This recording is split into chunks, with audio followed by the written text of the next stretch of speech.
The moment my coworker Jake whispered, "Just trust me, go," during our biggest investor demo, I knew something terrible was about to happen.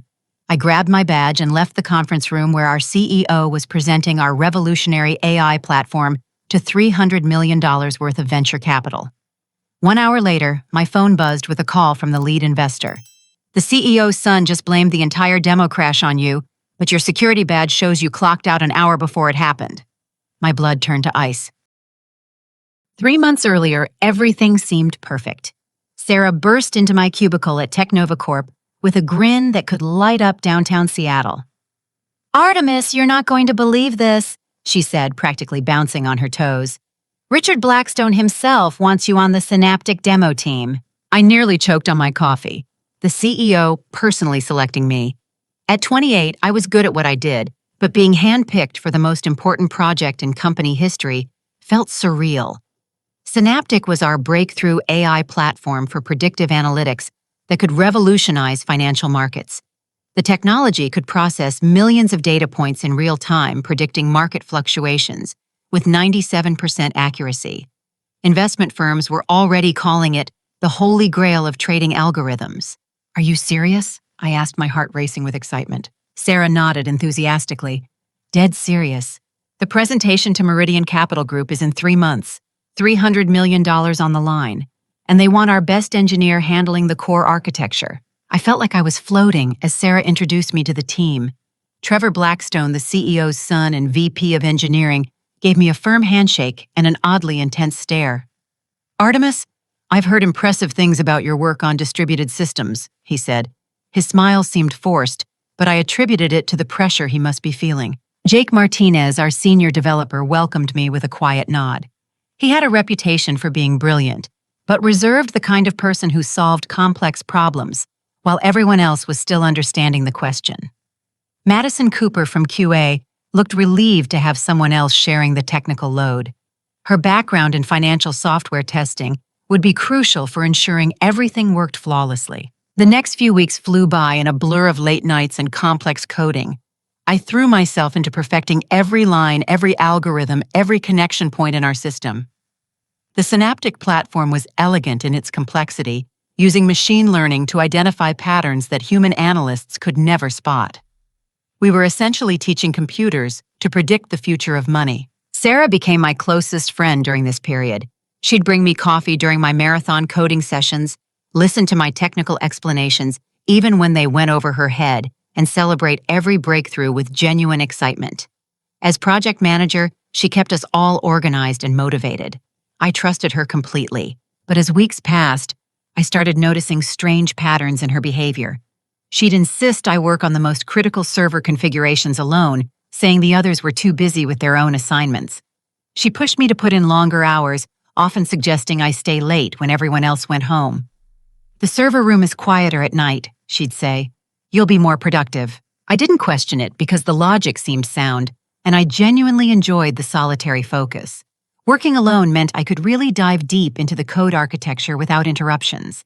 I configured database connections, optimized processing algorithms, and built the networking protocols that would handle massive data loads during the demo. Trevor would occasionally check my progress, always asking detailed questions about my specific contributions.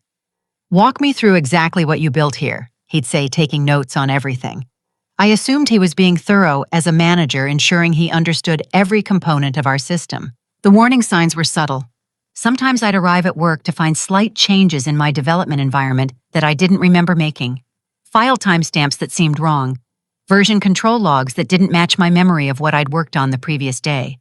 But I was so focused on the bigger picture that I dismissed these inconsistencies as fatigue from working long hours. Everything changed the day I walked past Sarah's office and saw her laptop open to her email.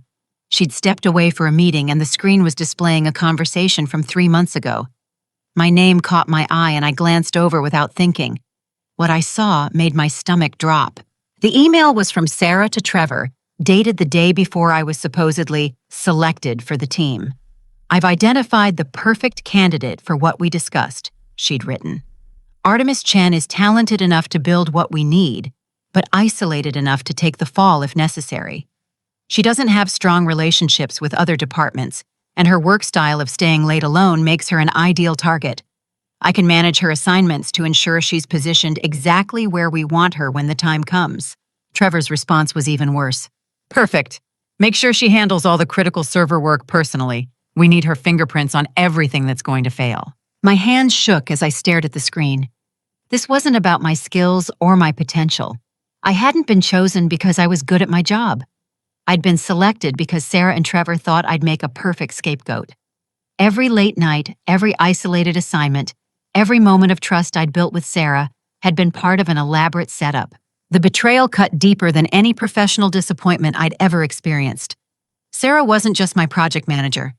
She'd become one of my closest friends. We'd shared personal stories, career dreams, and countless conversations about our futures at the company. To discover that every moment of our friendship had been calculated, manipulation felt like being stabbed in the heart. I quickly took photos of the emails with my phone and quietly left her office. My mind was racing with questions. What exactly were they planning? Why did they need someone to take the fall? And what did Trevor mean by things that were going to fail? Walking back to my desk, I felt like I was seeing everything through new eyes. Trevor's intense interest in my work suddenly seemed sinister rather than thorough. Sarah's insistence that I work alone wasn't about productivity. It was about isolation. Even Madison's relief about sharing the technical load took on a darker meaning. Maybe she'd been warned to stay away from certain aspects of the project. I sat at my computer staring at the code I'd spent months perfecting, wondering what kind of trap I'd unknowingly been building for myself. The excitement I'd felt about this opportunity curdled into dread. I wasn't just working on the biggest project of my career. I was apparently being set up for the biggest disaster of my life. That night, I went home to my small apartment overlooking Elliott Bay and tried to process what I'd learned. The Seattle skyline twinkled through my windows, but instead of feeling inspired by the city's tech energy, I felt completely alone. How many other people at Technova knew what was really happening? Was I surrounded by colleagues who saw me as a convenient sacrifice for whatever scheme Trevor and Sarah were running? I made a decision that would change everything. Instead of confronting them directly or running to HR with accusations I couldn't fully prove, I would start my own investigation. If they were planning to frame me for something, I needed to understand exactly what that something was. And if they thought I'd go down without a fight, they were about to learn how wrong they could be. The next morning, I arrived at work with a completely different mindset. Instead of the eager engineer excited about building breakthrough technology, I was now a detective investigating my own impending destruction. Every interaction became a chance to gather information, every casual conversation a potential source of evidence. I started by examining the system logs more carefully than ever before. Working in software development teaches you that computers don't lie. They keep detailed records of every action, every login, every file modification. If someone was planning to sabotage our project and blame me, there would be digital fingerprints somewhere. What I found made my blood run cold. Someone had been accessing my development environment after hours using administrative credentials that bypassed the normal security protocols. The timestamps showed activity happening at 2 and 3 in the morning, long after I'd gone home. But these weren't random intrusions. Whoever was doing this knew exactly what they were looking for. I traced the access patterns through our version control system and discovered systematic changes to my code. The alterations were subtle, almost invisible unless you knew exactly where to look. Small modifications to memory allocation routines that would cause crashes under high processing loads. Tiny changes to networking protocols that would create bottlenecks when handling massive data streams. Minute adjustments to error handling that would make failures appear catastrophic rather than manageable. It was brilliant in its evil genius. During normal testing with smaller datasets, everything would work perfectly. But when we ran the full demonstration with real-world data loads in front of investors, the system would collapse spectacularly. And since the sabotaged code was technically written by me, I'd be the obvious culprit. Following the digital breadcrumbs led me to an uncomfortable discovery. The administrative credentials being used belonged to Trevor's account, but accessing his activity required some creative investigation that could get me fired if I was caught. I decided to take the risk. Late one evening, after ensuring the office was empty, I used my legitimate access to shared development servers to examine areas Trevor thought were private. What I found was worse than simple sabotage. It was wholesale corporate espionage. Hidden in encrypted directories on our shared storage system were detailed technical specifications for Synaptic, complete with source code, algorithm documentation, and implementation guides. But these weren't backup copies for internal use. They were professionally formatted packages, ready for external distribution, complete with competitive analysis, comparing our technology to existing market solutions. The email metadata embedded in these files revealed they'd been sent to addresses at rival tech industries, our biggest competitor in the financial analytics space. Rival Tech had been struggling to develop their own predictive algorithms for years, consistently lagging behind our innovations by at least 18 months. With access to our complete technical specifications, they could leapfrog years of development and launch a competing product before we even brought Synaptic to market. But Trevor wasn't just stealing our technology, he was orchestrating its destruction. The same documents contained detailed plans for discrediting Synaptic publicly through the investor demonstration. The strategy was sophisticated: make the technology appear fundamentally flawed during its most important presentation, destroy investor confidence, then watch our company's valuation plummet while rival tech launched a suspiciously similar product months later. I realized Trevor was playing a longer game than I'd initially understood. He wasn't just trying to frame me for a failed demo. He was positioning himself as the hero who would save the company after my supposed incompetence destroyed our biggest opportunity. Then, with his father's trust and a desperate need for new technology, Technova would be forced to license solutions from rival tech at premium prices. The financial implications were staggering. Rival Tech's stock price would soar when they announced their breakthrough algorithm, while Technova would face potential bankruptcy after losing $300 million in investment funding. Trevor would profit twice, once from his deal with rival tech, and again from whatever arrangement he'd made to rebuild our company using their technology. As I dug deeper into the server logs, I found evidence that the investor meeting itself had been specifically scheduled during a time when I'd be most vulnerable. Trevor had manipulated the timeline to ensure maximum pressure on our systems, knowing that the sabotaged code would fail under exactly those conditions. My investigation was interrupted by footsteps in the hallway. I quickly closed everything and pretended to work on legitimate code, my heart pounding as security made their rounds. But as they passed my cubicle, I noticed someone else moving quietly through the office. Jake Martinez was walking purposefully toward Trevor's office, carrying what looked like a portable hard drive. He paused when he saw me, and for a moment we stared at each other across the darkened workspace. "Working late again?" he asked quietly. "Just trying to catch up," I replied, trying to keep my voice steady. "What brings you here so late?" Jake glanced around nervously, then walked over to my desk. "Artemis, can I ask you something? Have you noticed anything strange about the project lately? Any inconsistencies in the code base?" My pulse quickened. Was Jake part of Trevor's scheme, or had he noticed the same problems I was discovering? I decided to test the waters carefully. "Actually, yes," I said. "Some of my development environment settings have been changing when I'm not here, and I found some version control discrepancies that don't match what I remember working on." Jake's expression grew serious. "I've been tracking similar issues. Someone's been making unauthorized modifications to the core systems. I think Trevor might be involved." The relief I felt was overwhelming. I wasn't alone in this, but I still needed to be cautious about how much I revealed. "What kind of modifications?" I asked. Jake pulled up a chair and spoke in hushed tones. "Performance degradation code. Subtle changes designed to cause failures under stress. I've been documenting everything, but I needed to confirm that you weren't making these changes yourself." "You thought I was sabotaging my own work." I had to consider all possibilities, but seeing you here investigating the same problems tells me everything I need to know. We spent the next 2 hours comparing our findings. Jake had been conducting his own investigation for weeks, tracking Trevor's suspicious activities and documenting the systematic sabotage of our project. His technical analysis was even more comprehensive than mine, with detailed forensic evidence of every unauthorized change. "There's something else," Jake said as we prepared to leave. "I think Trevor is working with outside parties. I've intercepted some encrypted communications that suggest this goes beyond just internal corporate politics." "Rival Tech?" I asked. Jake's eyes widened. "You know about that?" I showed him the evidence I'd found of the technology theft and planned public sabotage. His face grew grim as he realized the full scope of what we were dealing with. Artemis, this isn't just about framing you for a failed demo. This is industrial espionage on a massive scale. If Trevor succeeds, it won't just destroy your career. It could destroy the entire company. We agreed to meet this next evening to plan our next steps. As I drove home through the empty Seattle streets, I felt the weight of what we'd discovered. This wasn't just about my personal vindication anymore. Hundreds of jobs were at stake, along with years of legitimate innovation that could genuinely help people.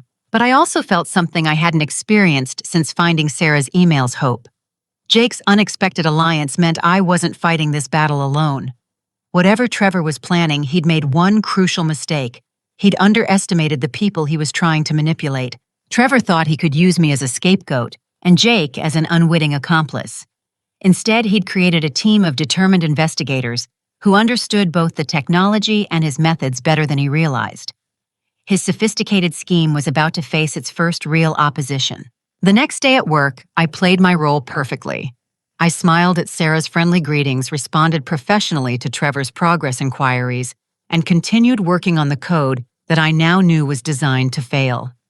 But underneath the surface, Jake and I were building something far more dangerous to Trevor's plans, a comprehensive case that would expose everything. Every email, every file modification, every unauthorized access was being documented. We were creating an unbreakable chain of evidence that would prove not just Trevor's sabotage, but his betrayal of everything Technova claimed to stand for. Trevor Blackstone thought he was playing chess, while everyone else played checkers. He was about to discover that some of us had been playing a completely different game altogether. The 24-hour diner outside Bellevue felt like neutral territory. Jake had suggested the location for its privacy, and the fact that it was far enough from Technova that we wouldn't accidentally encounter colleagues. I arrived first, choosing a corner booth where we could talk without being overheard. When Jake walked in, he looked different somehow. More serious, more focused, carrying himself with an authority I'd never noticed before. He slid into the booth across from me and immediately started checking for listening devices, running his hands under the table and examining the light fixture above us. "Jake, what are you doing?" He finished his sweep and looked directly at me. "Artemis, before we go any further, I need to tell you something that's going to change everything you think you know about this situation." My stomach tightened. "What do you mean?" Jake reached into his jacket and pulled out a leather wallet, flipping it open to reveal a federal badge. "Special Agent Jake Martinez, Federal Bureau of Investigation. I've been undercover at Technova for 3 years investigating corporate espionage." I stared at the badge, my mind struggling to process what I was seeing. "Your FBI Industrial Espionage Unit. We've been tracking a network of technology theft that spans multiple companies across the Pacific Northwest. Technova wasn't initially on our radar, but Trevor Blackstone's activities triggered our automated monitoring systems about 18 months ago." Jake explained how sophisticated surveillance had detected patterns in Trevor's communications that matched known espionage operations. Encrypted emails to foreign contacts, unusual financial transactions, and technical document transfers that violated export control regulations. "Trevor isn't just selling to rival tech," Jake said, his voice grim. "He's part of an international network that acquires breakthrough American technology and sells it to state-sponsored entities. The synaptic algorithm isn't just valuable to private companies. Foreign governments would pay hundreds of millions for predictive technology that could manipulate global financial markets." The scope of what Jake was revealing made my head spin. This wasn't corporate sabotage. It was a threat to national economic security. "The $300 million investment meeting isn't just about funding Technova," Jake continued. "Our intelligence indicates that several of the participating investment groups are shell companies linked to foreign technology acquisition programs. Trevor arranged this meeting specifically to auction our algorithm to the highest bidder while publicly destroying its credibility to prevent legitimate development." I felt sick thinking about how thoroughly I'd been manipulated. So I really was just meant to be the fall guy. Trevor needed someone with the technical expertise to build the complete system, but without the political connections to survive being blamed for its failure. Your work style of staying late alone made you perfect for planting evidence of sabotage on your personal accounts. Jake pulled out a tablet and showed me surveillance photos I'd never seen before. Trevor meeting with individuals in expensive suits outside high-end restaurants. Financial records showing payments from offshore accounts. Technical documents being handed over in parking garages. We've been building a case against him for months, but we needed evidence of the actual technology transfer. The demo meeting is our best opportunity to catch him in the act with evidence that will hold up in federal court. What do you need from me? I asked. Your expertise is crucial. Trevor's technical sabotage is so sophisticated that proving it requires someone who understands both the legitimate technology and how it's been compromised.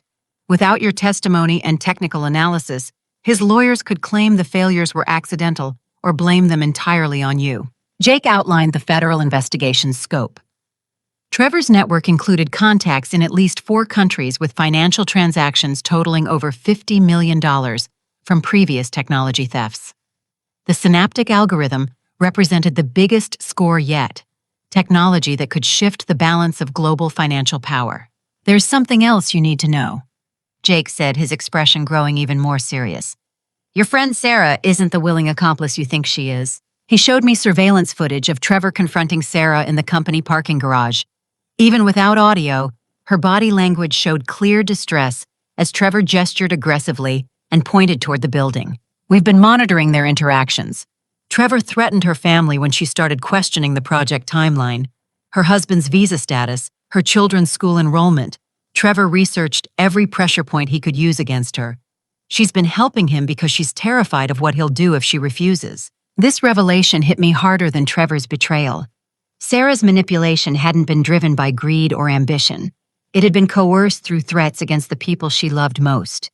We could arrest Trevor right now, Jake explained, but that would only capture one node in a larger network. The demo meeting gives us the opportunity to identify his international contacts, trace the money flows, and dismantle the entire operation. He pulled out a small device that looked like a standard USB drive. This contains monitoring software that will document every action on Trevor's computer during the demo. We need you to install it on the presentation system without his knowledge. The plan Jake outlined was dangerous but elegant. I would continue playing my role as the unwitting scapegoat while secretly gathering evidence of Trevor's sabotage. When the demo failed as Trevor planned instead of accepting blame, I would present the federal evidence that proved the conspiracy. The investors will be watching everything through remote connections, Jake said. When they see proof that their $300 million opportunity was deliberately sabotaged by someone selling the technology to competitors, they'll demand immediate action. But there was a complication I hadn't anticipated. Artemis, we have reason to believe Trevor knows his activities are being monitored. He's become more cautious lately, changing his communication patterns and varying his routines. If he suspects you're working with us, he might accelerate his timeline or eliminate evidence. Eliminate evidence, including potential witnesses who could testify against him. The implication was clear. If Trevor realized I was investigating him, I could be in physical danger. Jake handed me a secure phone with direct contact to his FBI backup team. If anything feels wrong, if Trevor or anyone else approaches you suspiciously, call this number immediately.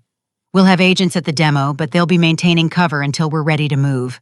As we prepared to leave the diner, Jake gave me one final warning. Trevor's father doesn't know about the espionage, but our investigation suggests Richard has been pressuring Trevor to increase company profits through any means necessary.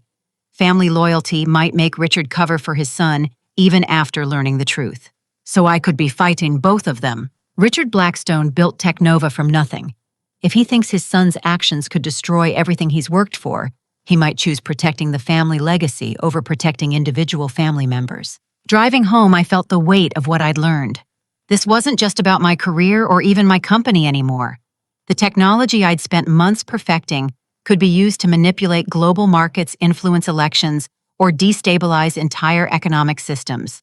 The personal betrayal I'd discovered was actually part of a much larger threat to national security. But I also felt something unexpected clarity.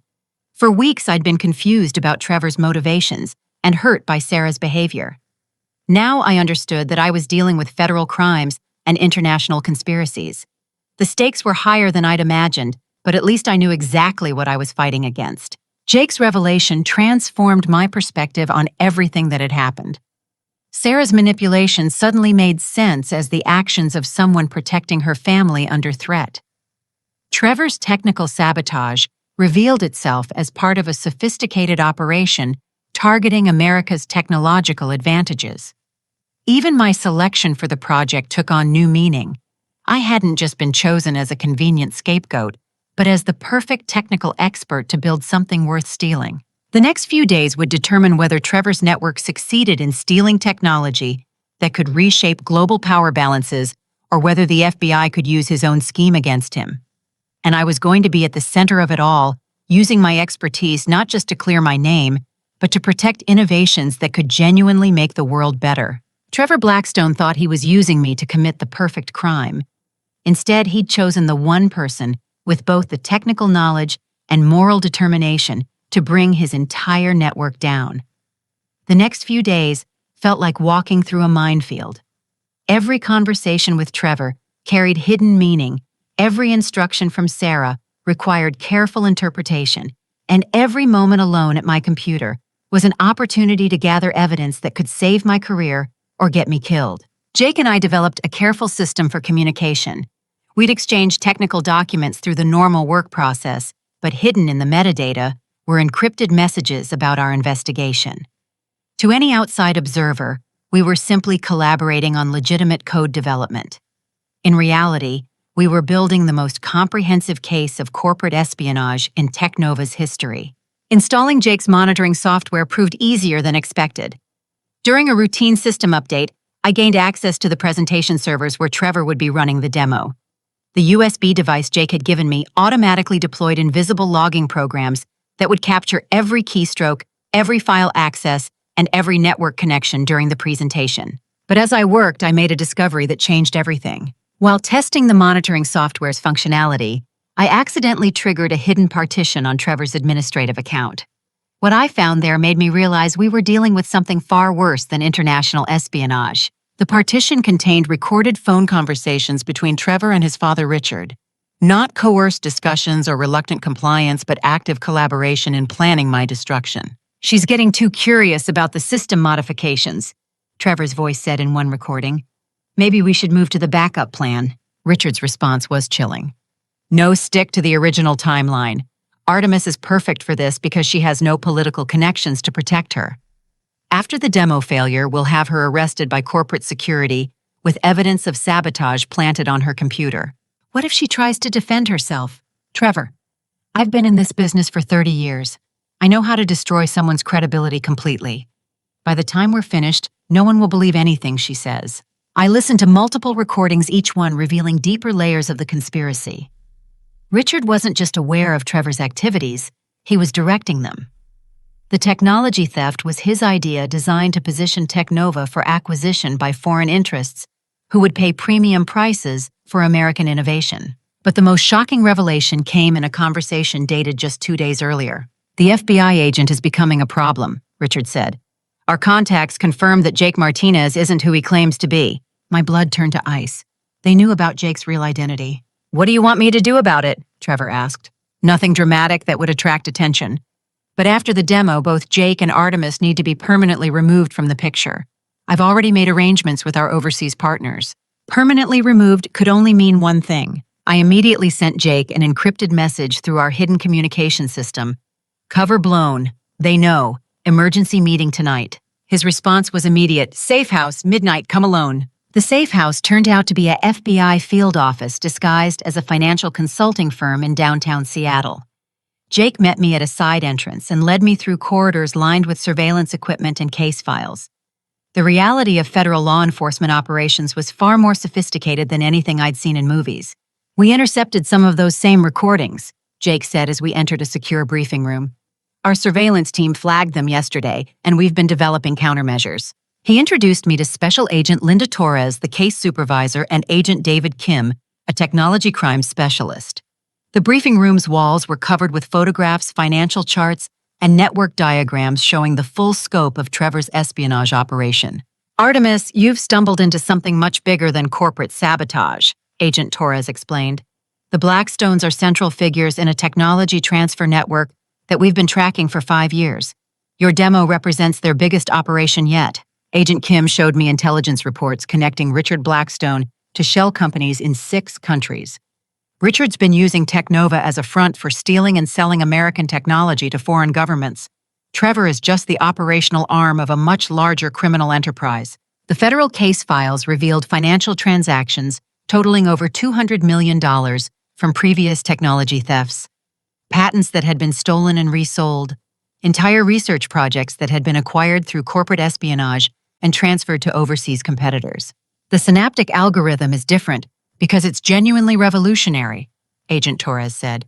In the wrong hands, this technology could manipulate global financial markets, predict and profit from economic disasters, or even destabilize entire national economies.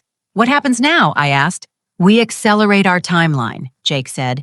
The original plan was to let the demo proceed and catch them in the act of transferring technology. But now that they know my identity and are planning to eliminate witnesses, we need to take them down before they can disappear. Agent Kim outlined the new strategy. Instead of waiting for the demo to fail naturally, we would use the presentation as a trap. The monitoring software I'd installed would document Trevor's sabotage attempts in real time. But instead of allowing the system to crash, we'd override his modifications and make the demo succeed spectacularly. When Trevor realizes his sabotage has failed and the technology is working perfectly, he'll panic and try to destroy evidence, Agent Torres explained. That's when we'll arrest him with federal agents stationed throughout the building. But there was a complication that made the plan extremely dangerous. Richard has connections to organized crime figures who handle problem elimination for his network, Jake said. If they realize the FBI is involved, they might resort to violence to protect the operation. The agents showed me surveillance photos of individuals with criminal records arriving in Seattle over the past week. Professional intimidators and evidence disposal specialists who worked for international crime syndicates. We'll have federal protection for you during and after the demo, Agent Torres promised. But until we can arrest everyone involved, you'll be in significant danger. The weight of what they were asking hit me fully. I wouldn't just be risking my career or facing professional embarrassment. I'd be putting my life on the line to stop people who had killed to protect their criminal enterprise. I need you to know that participating in this operation is completely voluntary, Agent Torres said. We can arrange protective custody and pursue the case without your direct involvement. I thought about Sarah, terrified for her family's safety because she'd tried to resist Trevor's demands. I thought about the hundreds of Technova employees who would lose their jobs if the company collapsed under the weight of criminal prosecution. I thought about the potential victims of financial manipulation if this technology fell into the wrong hands. I'll do it, I said. But I want guarantees about Sarah's protection. She was coerced into helping them. Already arranged, Agent Kim said. We'll extract her and her family to safety before the operation begins. As we finalized the details, I realized how completely my life had changed. 3 months ago, I was a software engineer excited about building breakthrough technology. Now I was a federal witness preparing to help bring down an international criminal network. But I also felt a sense of purpose I'd never experienced before. The skills I'd developed over years of technical training were going to be used not just to advance my career, but to protect national interests and stop criminals who had betrayed everything American innovation represented. Trevor and Richard Blackstone thought they'd found the perfect victim in me. Instead, they'd chosen someone with the technical expertise, moral determination, and federal backing to destroy everything they'd built. The demo was scheduled for tomorrow. In less than 24 hours, we'd find out whether justice could triumph over a conspiracy that had been years in the making. The morning of the demo felt like stepping into a war zone disguised as a corporate presentation. FBI agents posing as caterers, security consultants, and technical support staff had infiltrated Technova overnight. Jake briefed me on the positioning Agent Torres would be monitoring from the building's security office. Agent Kim was stationed in our server room, and 2 backup teams waited in vehicles outside. But our carefully laid plans faced an immediate crisis when I arrived at work to find Trevor's office empty and his computer wiped clean. "He's gone," Sarah whispered, approaching my desk with obvious terror. "Trevor left a message saying he had to handle some urgent business, but his whole workstation has been sanitized." I felt my heart sink. If Trevor had fled, we'd lost our chance to catch him in the act and document the sabotage. Worse, his disappearance suggested he knew about our investigation and had activated whatever backup plans he'd developed. Jake appeared at my cubicle within minutes. "We intercepted communications indicating Trevor discovered our monitoring software," he said quietly. "He's not fleeing the country. He's accelerating his timeline." Instead of running from the demo, Trevor was planning to complete his mission remotely. The sabotage he'd already installed in my code would still cause the system to crash, but now he'd be safely away from the building when it happened. His absence would actually strengthen his position by making it impossible to prove his direct involvement in the failure. "There's something else," Jake said, showing me an encrypted message on his secure phone. Richard moved the demo to the main conference room instead of the smaller presentation space. He's invited additional observers from what he claims are partner companies. The change seemed innocent, but Agent Torres's voice crackled through Jake's earpiece. Those additional observers include known associates of Trevor's criminal network. They're here to witness the technology demonstration before purchasing access to the stolen algorithms. I realized the demo had become an auction. Richard was using the supposed investor meeting to sell our breakthrough technology to the highest bidder among his criminal contacts. The legitimate Meridian Capital representatives would serve as unwitting cover for an international technology sale. But we had one advantage. Trevor hadn't anticipated. His remote sabotage relied on the code modifications he'd made to my development environment.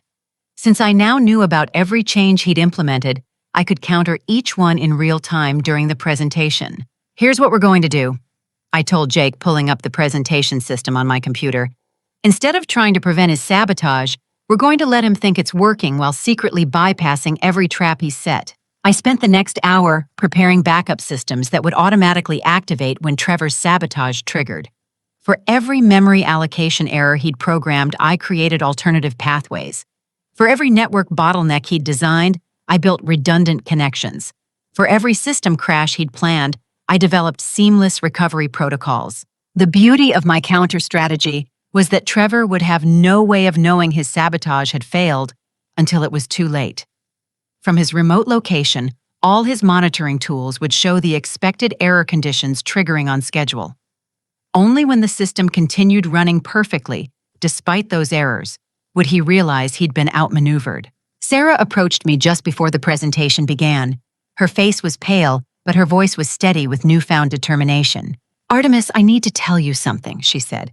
"The FBI agents explained what's really been happening.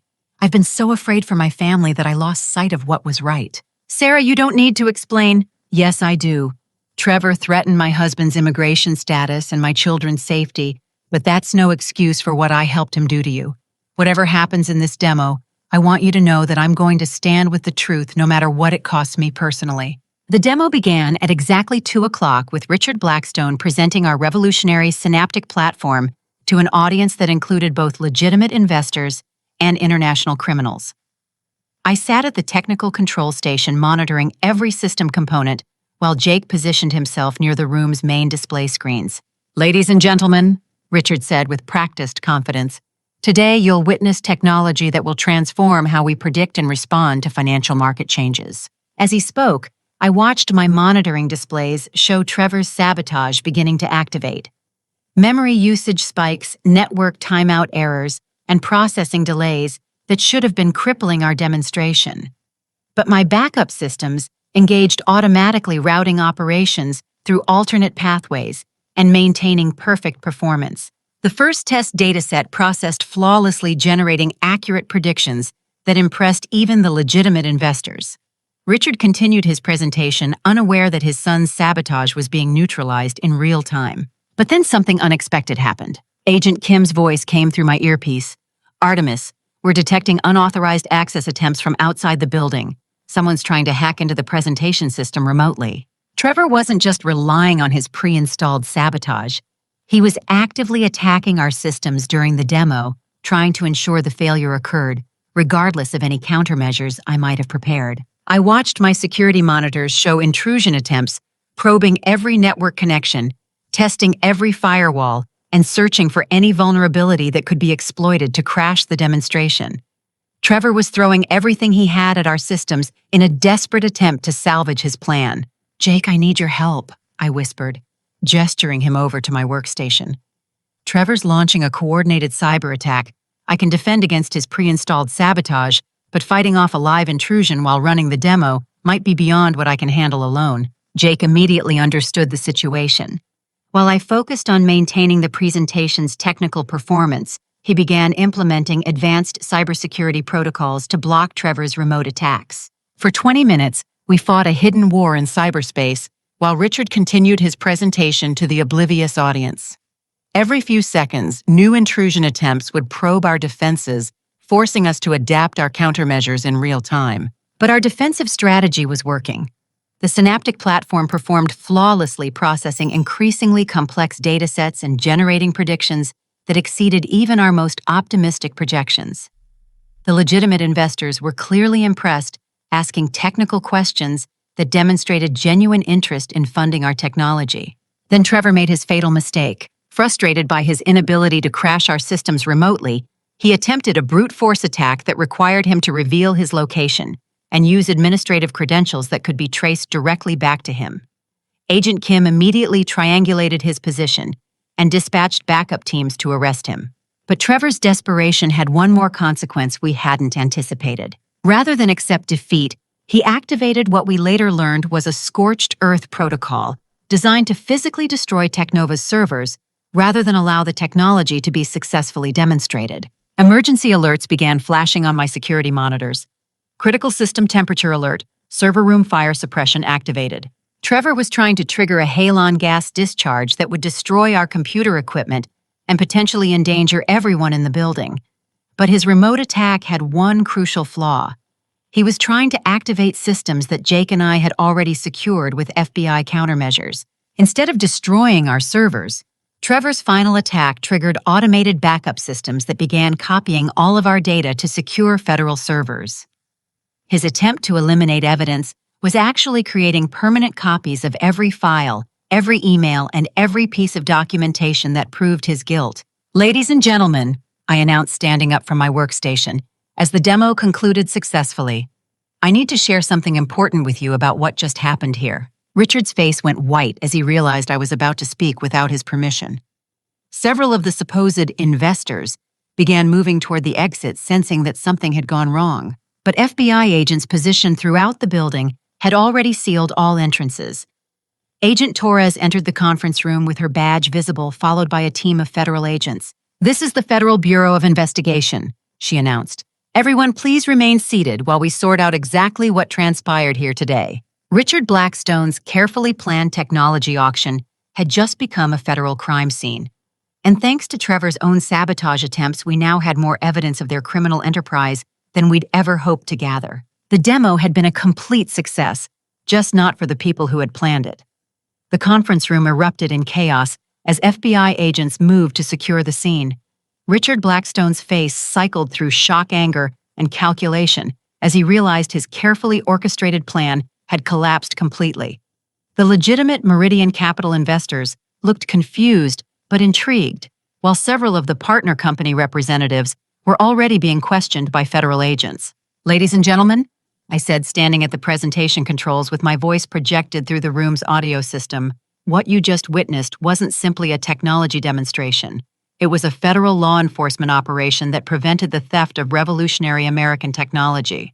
I activated the wall displays to show the evidence Jake and I had gathered over the past weeks.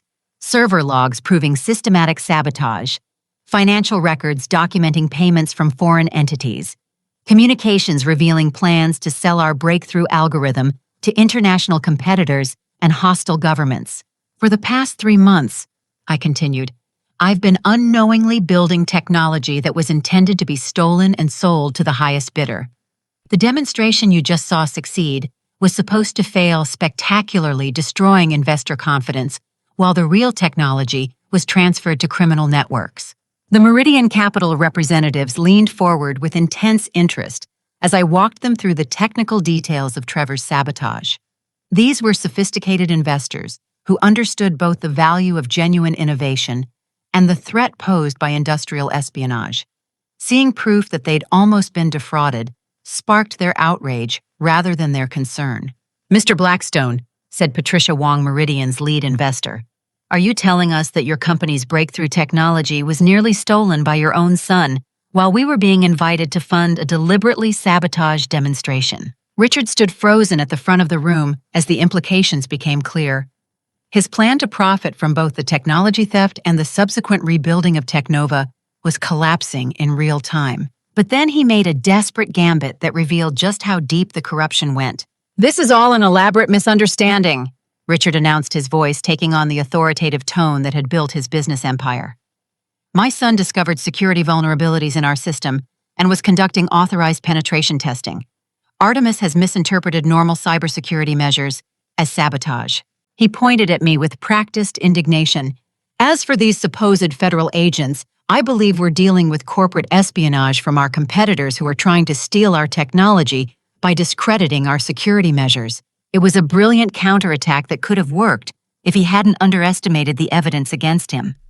But Agent Torres was ready with responses to every claim.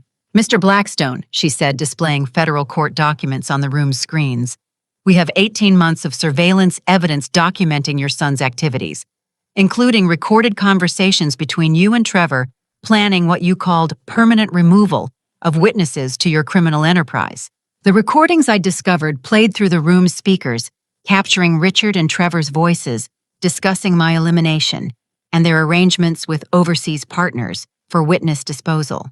The effect on the audience was immediate.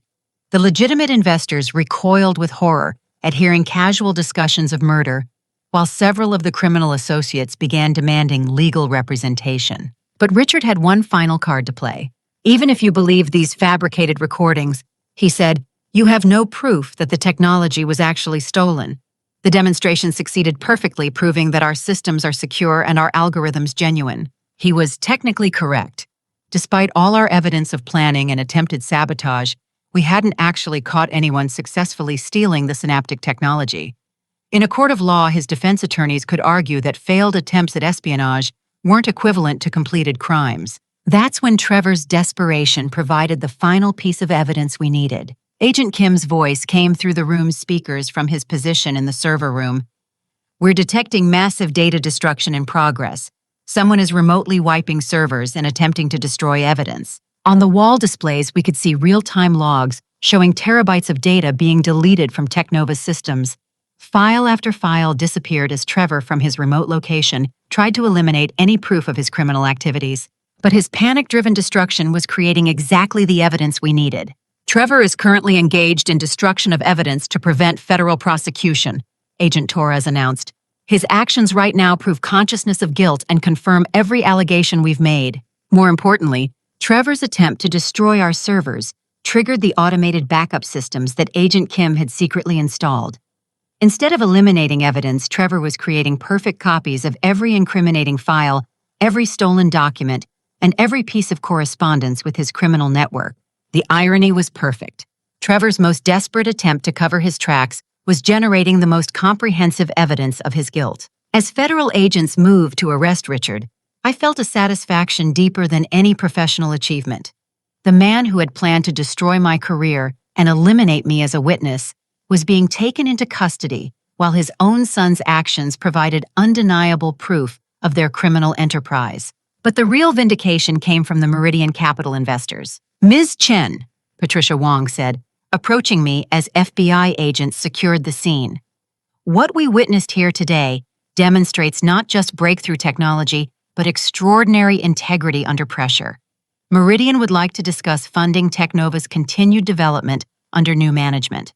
The $300 million investment opportunity that Trevor had tried to destroy was still available. But now it would fund legitimate innovation rather than criminal enterprises. Sarah appeared at my side, tears streaming down her face. Artemis, I'm so sorry for everything they made me do to you. Sarah, you were protecting your family. I understand completely. The FBI agents told me that my testimony about Trevor's threats will help ensure he faces additional charges for coercion and witness intimidation. Jake joined us as this room began to clear.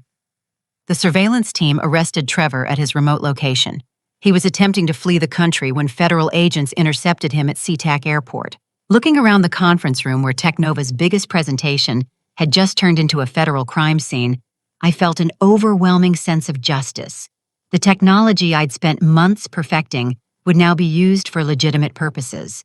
The criminals who had planned to profit from theft and murder were in federal custody, and the colleagues who had been coerced or manipulated were free to rebuild their careers with integrity. Trevor Blackstone had orchestrated an elaborate scheme to steal revolutionary technology while framing me for its destruction.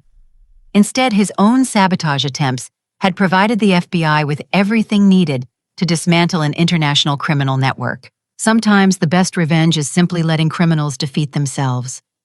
6 months later, I stood in the same conference room where everything had changed, but this time the atmosphere was completely different. The walls displayed financial charts showing Technova's remarkable recovery, technical diagrams illustrating new applications for our Synaptic platform, and photographs from the ribbon-cutting ceremony where we'd opened our expanded Seattle headquarters. Trevor Blackstone had been sentenced to 15 years in federal prison for corporate espionage conspiracy to commit international technology theft, witness intimidation, and destruction of evidence. The judge had been particularly harsh about his betrayal of American innovation and his threats against colleagues' families. Richard faced even more serious charges as the investigation revealed the full scope of his criminal network.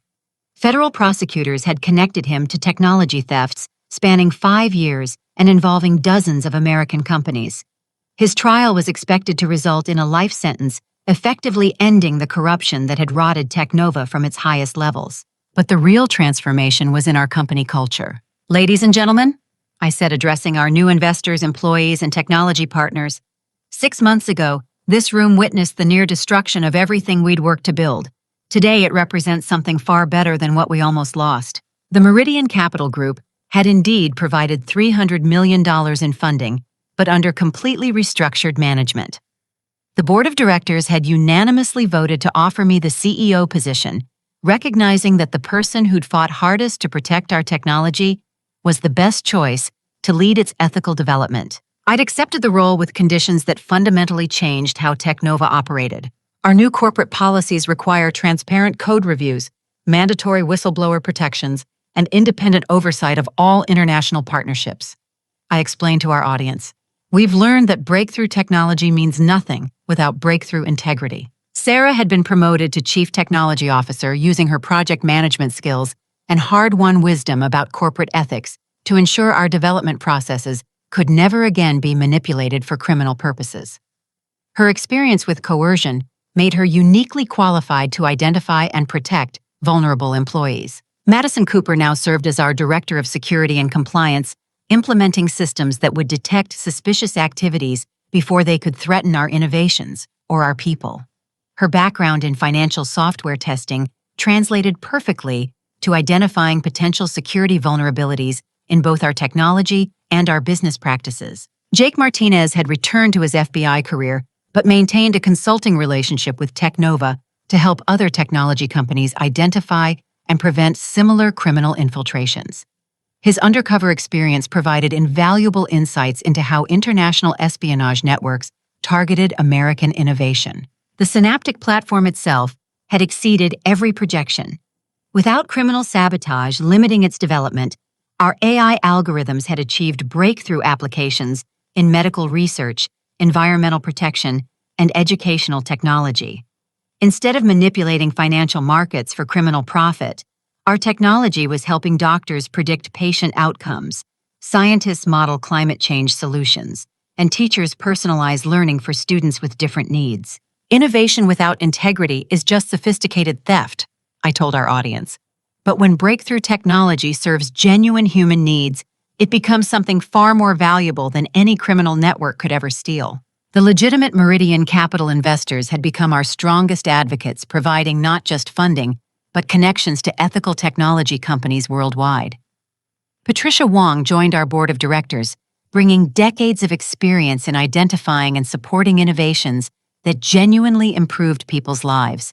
But the most meaningful transformation was personal. Standing in front of our team, I reflected on how betrayal had ultimately led to growth I never could have achieved otherwise. Trevor's sabotage had forced me to develop investigative skills that made me a better leader. Sarah's coerced manipulation had taught us both the importance of supporting colleagues under pressure. Richard's corruption had shown us what happened when family loyalty superseded ethical responsibility. 6 months ago, someone tried to frame me for a $300 million disaster, I said, looking directly at our employees and partners. Instead, their criminal conspiracy gave us the opportunity to build something worth far more than money, a company that proves technology can serve justice rather than undermining it. The applause that followed felt different from professional recognition I'd received before. This wasn't just acknowledgement of technical achievement, but celebration of moral courage that had protected innovations benefiting millions of people. After the presentation, I walked through our expanded offices observing teams of engineers, researchers, and security specialists working on projects that would never have been possible under the Blackstone's criminal management. The technology we'd nearly lost to international espionage was now creating solutions for problems that affected real people in meaningful ways. My office overlooked Elliott Bay, where container ships carried legitimate products between nations built on honest trade rather than stolen innovation. The Seattle skyline represented American technology at its best: creativity, determination, and ethical leadership that inspired rather than exploited. The secure phone Jake had given me months earlier still sat in my desk drawer, no longer needed for emergency federal protection, but kept as a reminder of how quickly ethical people could mobilize against corruption when they chose courage over comfort. Sarah knocked on my door carrying reports about our latest breakthrough in predictive medical algorithms. Artemis, the Johns Hopkins partnership, is ready to begin clinical trials. Our technology could help doctors identify heart disease risk factors years before symptoms appear. That's exactly what this platform was meant to do, I said, signing the authorization documents that would bring our innovation to hospitals nationwide. As evening approached and our offices began to empty, I remained at my desk reviewing financial projections that showed sustainable growth built on legitimate innovation rather than criminal schemes. The $300 million investment that had nearly been stolen was generating returns through honest technological advancement that created value rather than transferring it. I thought about Trevor spending his first months in federal prison while grappling with how his privileged background had led him to betray everything his education and opportunities should have inspired him to protect. I felt no satisfaction in his punishment, only sadness that someone with his technical skills had chosen corruption over contribution. Richard's fall had been even more dramatic, but it represented justice for crimes that had damaged countless innovation efforts across multiple companies. His life sentence reflected society's recognition that stealing American technology for foreign adversaries was equivalent to betraying national security. The life lesson that emerged from this experience was profound but simple. When you stand up for truth with courage and integrity, even the most powerful corruption cannot ultimately defeat you. Justice may be delayed by sophisticated criminal schemes, but it becomes inevitable when good people refuse to stay silent about wrongdoing they witness. Trevor and Richard Blackstone had possessed every advantage: wealth connections, technical expertise, and family loyalty. But they had underestimated the power of honest innovation, defended by people willing to risk everything for ethical principles.